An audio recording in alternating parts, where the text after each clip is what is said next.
Hi, Doug Mealy here, use of force specialist, soft restraint kit expert, and welcome to a Baltic edition of...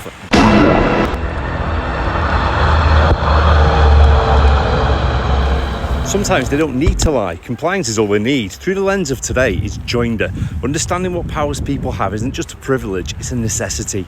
Some decades ago, one winter's morning, one of my apprentices got in the car. Don't want you to worry, but I got locked up at the weekend. It's going no further, I accepted a caution. Did you get a brief? I said. What, a solicitor? Why would anyone know? So I'm not a gangster. I'd done nothing wrong. My heart sank. By acquiescing, he'd admitted guilt. Was fast-tracked. No CPS, no court, no trial by a jury of his peers, just coercion through convenience. I was angry not at the system, but at myself for not preparing him, letting him know I could have been his nominated person to call in case he caved, just as I thought, for fear of worrying his mum. JOINDER is everywhere, from windows and envelopes addressed to the occupier or homeowner, as conditional offers presented to fines or tickets. There are no fines without court. This goes back to our constitutional Bill of Rights, and tickets are for fun stuff like cinemas and fun fairs. JOINDER can be questions: how fast were you going? Where are you off to? How many people are in your house? How much have you had to drink? Sadly, it's those already on the school to prison pipeline who fall foul, as they don't teach this in schools. This isn't the police's fault, as they can't choose who to prosecute, and nor should they. That's the definition of a police state, and why we have the Crown Prosecution Service, so funny handshakes can't get golf buddies off scot-free.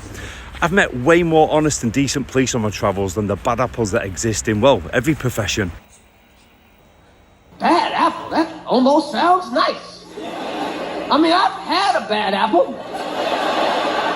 It was tart, but it didn't choke me out. People forget that there's no obligation to go to any place with an officer ahead of any possible arrest or caution. That's Rice versus Connolly. And Child Q is a teenage girl in London suspected to have cannabis, who was on a time of the month, strip searched in a school by the police.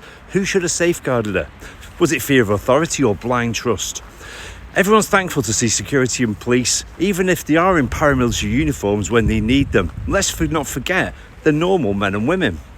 And as Teresa May said, the way we police in the UK, the way we police is by consent. We're all governed and policed by consent. So how do we protect ourselves from the overzealous and remain polite? I'm not a fan of the Gandhi method. It's a bit rude turning your back. I prefer British. Sorry, I don't answer questions. Am I being detained? Am I free to go? A polite way is to disengage, remain respectful, and avoid looking like one of those auditors. Am I legally obliged to? Works better. Here in places like this, people were once silenced by fear of authority. Those days are gone. But as always, I'd welcome your questions, comments and observations, and I'd like to know if you've experienced anything similar and what your interactions have been like with police or security and their powers. That's it from me, Doug Mealy. Until next time.